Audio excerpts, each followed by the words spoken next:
സല്ലല്ലാഹു അലാ മുഹമ്മദ് സല്ലല്ലാഹു അലൈഹി വസല്ലം സല്ലല്ലാഹു.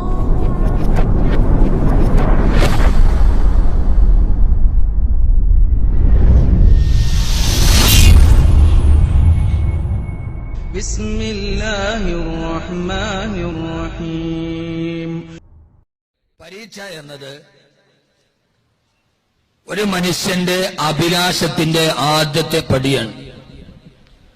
അവന്റെ ജീവിതത്തിൽ അവൻ എന്തായി തീരണമോ അതിന്റെ ഏറ്റവും പ്രധാനപ്പെട്ട പടിയാണ് 10ാം ക്ലാസ്സിലെ പരീക്ഷ മുതൽ പിന്നെ തുടങ്ങും. ഓരോ പരീക്ഷകളും പ്രധാനപ്പെട്ടതാണ്. പക്ഷെ ഓരോ പരീക്ഷകളും SSLC ആകുമ്പോൾ നമുക്ക് ബേജാറാണ്. അതിനുമുമ്പ് വാള് പറ്റൂല, മൈക്കിന് പെർമിഷൻ പറ്റൂല, കുട്ടി ഉറങ്ങാതിരിക്കാൻ ബന്ധുവീടുകളിൽ പോവില്ല, ധാരാളം മുൻകരുതൽ നമ്മൾ എടുക്കാറുണ്ട്. അന്ന് യാത്രകളൊക്കെ ഒഴിവാക്കും, കുട്ടികളെ നേരത്തെ ഇരുത്തി പഠിപ്പിക്കും.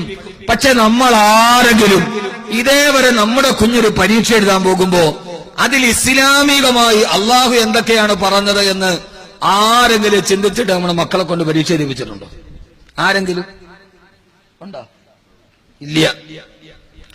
എന്നാൽ ബാക്കി എല്ലാ തയ്യാറെടുപ്പ് നടത്തുന്നതിനേക്കാൾ 10 ഇരട്ടി മാർക്കും 10 ഇരട്ടി റിസൾട്ടും കിട്ടും ഞാനിനി പറയാൻ പോകുന്ന കാര്യങ്ങൾ ചെയ്താൽ. കാരണം ഇത് ഖുർആനും ഹബീബായ റസൂലുള്ളാഹി സ്വല്ലല്ലാഹു അലൈഹി വസല്ലം പറഞ്ഞതാണ്. ആദ്യമായി ചെയ്യേണ്ടത് പരീക്ഷ തുടങ്ങുന്നതിന് മുമ്പ് 2 റക്അത്ത് ഹാജത്ത് നിസ്കരിക്കുക. 2 റക്അത്ത് ഹാജത്ത് നിസ്കരിക്കുക. 4500 രൂപ ഷക്കീർ അള്ളാഹു സ്വീകരിക്കുമാറാകട്ടെ. കാരണം പരീക്ഷ എന്നത് ഏറ്റവും പ്രധാനപ്പെട്ട ഒരു കാര്യമാണ്, മുഖ്യമായ കാര്യം. ആദരവായ പ്രവാചകൻ നബി മുഹമ്മദ് മുസ്തഫ സല്ലല്ലാഹു അലൈഹി വസല്ലം ഇദാ ഫസഅു അംറുൻ, അല്ലാഹുവിന്റെ റസൂലിന് ഏതെങ്കിലും ഒരു കാര്യത്തിൽ ബേജാറോ വിഷമമോ വന്നാൽ ഫസിഅ ഇലസ്സലാ, അല്ലാഹുവിന്റെ റസൂൽ നിസ്കാരത്തിലേക്ക് തിരിയുമായിരുന്നു. ഫൽയതവല്ല, നബി തങ്ങൾ വുളൂ ചെയ്യും, എന്നിട്ടോ ഫസല്ലാ റകഅതൈനി, 2 റകഅത്ത് നിസ്കരിക്കും ഹബീബായ നബി മുഹമ്മദ് മുസ്തഫ സല്ലല്ലാഹു അലൈഹി വസല്ലമ. മാത്രമല്ല അല്ലാഹു പറഞ്ഞതെന്താ? യാ അയ്യുഹല്ലദീന ആമനു ഇസ്തഈനു ബിസ്സബ്രി വസ്സലാ, നിങ്ങൾക്ക് ഏത് കാര്യത്തിലും എന്റെ സഹായം കിട്ടണമെങ്കിൽ നമസ്കാരം കൊണ്ട് നിങ്ങൾ എന്നോട് സഹായം തേടണേ. പരീക്ഷ എന്നത് വളരെ ബേജാറാണ്, മനസ്സിന് സമാധാനമില്ല. ആദ്യം ചെയ്യേണ്ടത് 2 റക്അത്ത് ഹാജത്ത് നിസ്കരിക്കണം. 2 റക്അത്ത് ഫസ്റ്റ് തുടങ്ങി ഹാജത്ത് നിസ്കരിക്കണം. നിസ്കാരം കഴിഞ്ഞ് സലാം വീട്ടിക്കഴിഞ്ഞാൽ പിന്നെ അല്ലാഹുവിനോട് ദുആ ചെയ്യണം. ഏറ്റവും അദ്ദുആഉ സിലാഹുൽ മുഅ്മിനി, സത്യവിശ്വാസിയുടെ പ്രധാനപ്പെട്ട ആയുധം ദുആയാണ്. ബദറിൽ അല്ലാഹുവിന്റെ റസൂൽ ഏറ്റവും പ്രധാനപ്പെട്ട കാര്യം ചെയ്യിച്ചത് തലേ ദിവസം രാത്രി ചെയ്ത ദുആ കൊണ്ടാണ്. അതുകൊണ്ട് 2 റക്അത്ത് ഹാജത്ത് നിസ്കരിച്ചാൽ പിന്നീട് നിങ്ങൾ ദുആ ചെയ്യണേ. ആ ചെയ്യേണ്ട ദുആ ഇതാണ്, മുത്തുനബി പഠിപ്പിച്ചു തന്നിട്ടുണ്ട്. ലാ ഇലാഹ ഇല്ലല്ലാഹുൽ ഹലീമുൽ കരീം, സുബ്ഹാനല്ലാഹി റബ്ബിൽ അർശിൽ അലീം, വൽഹംദുലില്ലാഹി റബ്ബിൽ ആലമീൻ.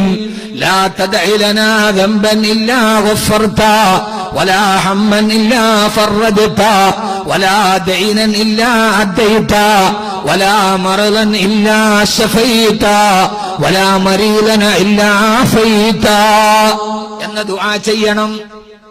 എന്നാ പറ മനുഷ്യന്മാരെ, ഉറങ്ങങ്ങള് ദുആ ചെയ്യണം. ദുആ ചെയ്തു കഴിഞ്ഞാൽ തലേ ദിവസം നേരത്തെ കിടന്നുറങ്ങണം. പരീക്ഷയ്ക്ക് ഒത്തിരി താമസിച്ചുറങ്ങാൻ പാടില്ല, നേരത്തെ കിടന്നുറങ്ങണം. മനസ്സിലായോ? നല്ല രസം, ബാക്കി അടിപൊളി തന്നെ. പരീക്ഷ എഴുതാൻ പോണ പിള്ളേർക്കൊക്കെ സന്തോഷമായി. പരീക്ഷയ്ക്ക് നേരത്തെ കിടന്നുറങ്ങണമെന്ന് മഗ്‌രിബിന് മുമ്പേ കിടക്കണമെന്നല്ല, 10 മണിയാകുമ്പോ കിടന്നിരിക്കണം. എന്നിട്ട് രാവിലെ നേരത്തെ എഴുന്നേൽക്കണം. സുബഹിക്ക് ബാങ്ക് വിളിക്കുന്നതിന് മുമ്പേ എഴുന്നേറ്റിട്ട് തഹജ്ജുദ് നിസ്കരിക്കണം. തഹജ്ജുദ് നിസ്കാരം കഴിഞ്ഞിട്ടിരുന്ന് പഠിക്കണം. ഏറ്റവും കൂടുതൽ ബുദ്ധിയിൽ കയറുന്ന സമയം തഹജ്ജുദിന്റെ സുബഹിയുടെ ഇടയിലുള്ള സമയമാണ്. ഏറ്റവും ഒരാള് 10 മണിക്ക് തലേ ദിവസം രാത്രി നിന്ന് പഠിക്കുന്നതിനേക്കാൾ 10 പ്രാവശ്യം പറയേണ്ട കാര്യം 2 പ്രാവശ്യം പറഞ്ഞാൽ തഹജ്ജുദിന്റെയും സുബഹിയുടെയും 4 മണിയുടെയും 6 മണിയുടെ ഇടയിലുള്ള സമയത്തിരുന്ന് പഠിച്ചാൽ കയറും. കാരണം അപ്പൊ അന്തരീക്ഷം ഫ്രഷാണ്, മനസ്സും ഫ്രഷാണ്. ഞങ്ങളൊക്കെ ഹിഫ്ള് പഠിക്കുന്ന സമയത്ത് ഞങ്ങളുടെ ഉസ്താദിന്റെ ഏറ്റവും വലിയ ഉപദേശമാണ് തഹജ്ജുദിന് മുമ്പിരുന്ന് പഠിക്കണം. ഞാൻ 7 മാസം കൊണ്ടാണ് ഹാഫിളായത്. കറക്റ്റ് 7 മാസം. 10ാം ക്ലാസ് കഴിഞ്ഞിട്ടാണ് ഹാഫിളാവാൻ പോവുക. 7 മാസം കൊണ്ട് ഹാഫിളായി. 7 മാസത്തിൽ 2 മാസം ഞാൻ അസുഖമായിട്ട് വീട്ടിൽ പോയി. ബാക്കി 5 മാസം. അന്ന് ഞാൻ പഠിക്കുന്നത് തഹജ്ജുദിനും സുബഹിയുടെ ഇടയിലുള്ള സമയമാണ്. ആ സമയത്ത് പഠിക്കുക. അല്ലാഹു തൗഫീഖ് നൽകട്ടെ. എന്നിട്ട് ആ തഹജ്ജുദ് നിസ്കാരത്തിന് ശേഷം പഠിക്കാനിരിക്കുക. ബാങ്ക് വിളിച്ചു കഴിഞ്ഞാൽ കൃത്യമായി സുബഹി നിസ്കരിക്കുക. കാരണം എന്തെന്നറിയുമോ? മൻ സല്ലാ സ്വലാത്ത സുബഹി ഫഹുവ ഫീ ദിമ്മത്തില്ലാഹ്. ആരെങ്കിലും സുബഹി നമസ്കാരം നിസ്കരിച്ചാൽ അവൻ പിന്നെ അള്ളാഹുവിന്റെ ഉത്തരവാദിത്വത്തിലാണ്. നമ്മുടെ ഉത്തരവാദിത്വത്തിൽ ഒരാളെ നമ്മൾ ഏറ്റെടുത്താൽ പിന്നെ അവൻ ആവശ്യമുള്ളതൊക്കെ നമ്മൾ ചെയ്തു കൊടുക്കില്ലേ? അന്ന് സുബഹി നിസ്കരിക്കുന്ന ആൾ അള്ളാഹുടെ ദിമ്മത്തിലാണ്, അള്ളാഹുടെ ഉത്തരവാദിത്വത്തിലാണ്. അതുകൊണ്ട് ആ സമയത്ത് അവനെന്ന് ആവശ്യമുള്ളതെല്ലാം അള്ളാഹു ചെയ്തു കൊടുക്കുമെന്ന് നബി മുഹമ്മദ് മുസ്തഫ, ഹബീബായ നബി മുഹമ്മദ് മുസ്തഫ, ഹബീബായ നബി മുഹമ്മദ് മുസ്തഫ സല്ലല്ലാഹു അലൈഹി വസല്ലമ. തീർന്നില്ല. എന്നിട്ട് പിന്നെ പഠിക്കാൻ തുടങ്ങണം. പഠിക്കാൻ തുടങ്ങുമ്പോൾ കിബിലയ്ക്ക് നേരെ തിരിഞ്ഞിരുന്നിട്ട് പഠിക്കണം. ഇതൊക്കെ വളരെ പ്രധാനപ്പെട്ട ഹദീസാണ്. പഠിക്കാൻ തുടങ്ങിയാൽ കിബിലയ്ക്ക് നേരെ തിരിഞ്ഞിരുന്ന് പഠിക്കണം. അതെന്താ കാരണം? എപ്പ പഠിക്കാൻ വേണ്ടിയിരുന്നാലും കിബിലയ്ക്ക് നേരെ ഇരിക്കണം. എന്താ കാരണം? നിങ്ങളിതൊക്കെ ഒന്ന് റിസർച്ച് ചെയ്യും. അള്ളാഹുവിന്റെ റസൂൽ സല്ലല്ലാഹു അലൈഹി വസല്ലം പറഞ്ഞു, അള്ളാഹു എല്ലാ അനുഗ്രഹങ്ങളും ഇറക്കുന്നത് കഅബയിലാണ്. അവിടെ ഇറക്കിയിട്ടാണ് പിന്നെ ആ അനുഗ്രഹങ്ങൾ വിതരണം ചെയ്യപ്പെടുക. എല്ലാ അനുഗ്രഹങ്ങളും ഇറങ്ങുന്നത് കഅബയിലാണ്. അതുകൊണ്ട് കഅബയ്ക്ക് നേരെ ഇരുന്ന് പഠിച്ചാൽ ആ അനുഗ്രഹം നിങ്ങൾക്ക് സാധ്യമാകുമെന്ന് നബിയുനാ റസൂലുള്ളാഹ് സല്ലല്ലാഹു അലൈഹി വസല്ലം. അങ്ങനെ കിബിലയ്ക്ക് നേരെ ഇരുന്ന് പഠിക്കണം. എന്നിട്ട് അവസാനം പോകുന്നതിന് മുമ്പ്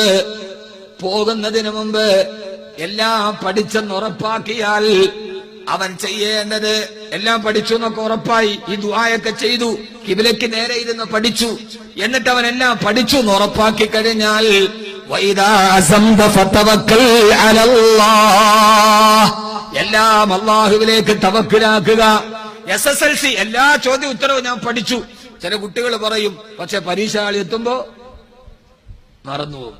എല്ലാം പഠിച്ചു എന്ന് ഉറപ്പായി കഴിഞ്ഞാൽ ഫഇദാ അസംത ഫതവക്കൽ അലല്ലാഹ്, അല്ലാഹുവിലേക്ക് തവക്കുലാക്കുക. എങ്ങനെ തവക്കുലാക്കുക?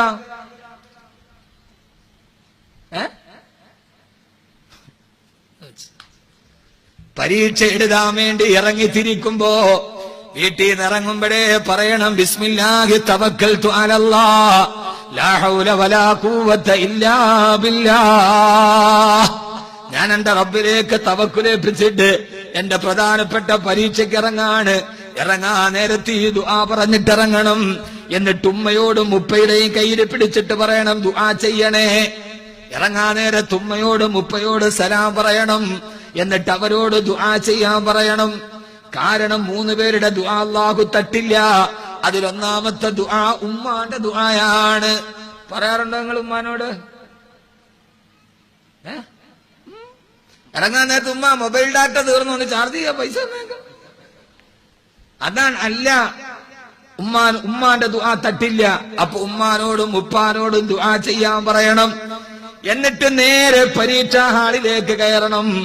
പരീക്ഷാ ഹാളിലേക്ക് കയറുമ്പോൾ ആ സമയത്ത് നമുക്ക് വല്ലാത്ത ബേജാറുണ്ടാവും, പരിഭ്രാന്തി ഉണ്ടാവും, ഇല്ലേ? ചോദ്യപേപ്പർ കാണുമ്പോ വല്ലാത്ത പരിഭ്രാന്തി വരും. ആ സമയത്ത് പറയണം ബിസ്മില്ലാഹി ലാ ഹൗല വലാ ഖുവത ഇല്ലാ ബില്ലാഹ് എന്ന് പറഞ്ഞിട്ട് ഓരോ ചോദ്യം വായിക്കാൻ തുടങ്ങുമ്പോഴും ബിസ്മില്ലാഹിർ റഹ്മാനിർ റഹീം പറഞ്ഞു തുടങ്ങണം. കാരണം കുല്ലു അംരിൻ ദീബാലിൻ ലം യുബ്ദഅ ബിസ്മില്ലാഹി ഫഹുവ അബ്തർ. ബിസ്മില്ലാ പറയാതെ തുടങ്ങുന്ന കാര്യങ്ങളെല്ലാം ലക്ഷണം കെട്ടതാണ്. അതിൽ നിന്ന് പരിപൂർണ ബറക്കത്ത് കിട്ടില്ല. മനസ്സിലായോ? അപ്പൊ ഇത്രയും ചെയ്യണം പരീക്ഷയ്ക്ക് വേണ്ടി. ചെയ്യൂലേ? അള്ളാഹു സ്വീകരിക്കുമാറാകട്ടെ. എന്നിട്ട് ഓർമ്മശക്തി വർദ്ധിക്കുന്ന കാര്യം ചെയ്യണം. ഓർമ്മശക്തി എല്ലാ പിള്ളേരും പറയും ഉസ്താദെ പഠിച്ചോണ്ട് പോലും മറന്ന് ഓർമ്മശക്തിയില്ല. ഓർമ്മശക്തി വർദ്ധിക്കാൻ 4 കാര്യങ്ങൾ ചെയ്യണം. ഞാൻ പറഞ്ഞിട്ട് ചെയ്യോ മക്കളെ? 1 തിലാവത്തുൽ ഖുർആൻ, പതിവായി ഖുർആൻ ഓതണം. 2 അസ്വലാ, നമസ്കാരം കൃത്യമായി നിർവഹിക്കണം. 3 അസ്സിവാക്ക്, എപ്പോഴും മിസ്വാക്ക് ചെയ്യണം. ഓർമ്മശക്തി വർദ്ധിക്കും, മിസ്വാക്ക് ചെയ്യണം. അല്ലാതെ ശിവിക്കാരയുടെ പുസ്തകം വായിച്ചിട്ടൊന്നും കാര്യമില്ല. 3 കാര്യം ഓർമ്മശക്തി വർദ്ധിക്കാൻ. 1 തിലാവത്തുൽ ഖുർആൻ ഓതുക. 2 നിസ്കാരം നിർവഹിക്കുക. 3 അസ്സൗമു, നോമ്പ് പിടിക്കുക. പരീക്ഷ എഴുതുന്നതിന് അന്ന് സുന്നത്തവും പിടിച്ചാൽ നല്ലതാണ്. 4 അസ്സിവാക്ക്, എന്ത് ചെയ്യുക? ഇപ്പൊ എന്ത് വർദ്ധിക്കും? ഓർമ്മശക്തി വർദ്ധിക്കും. ഇനി അവസാനത്തെ അല്ല, അതിന് മുമ്പുള്ള 2 കാര്യം കൂടെ ഉള്ളു.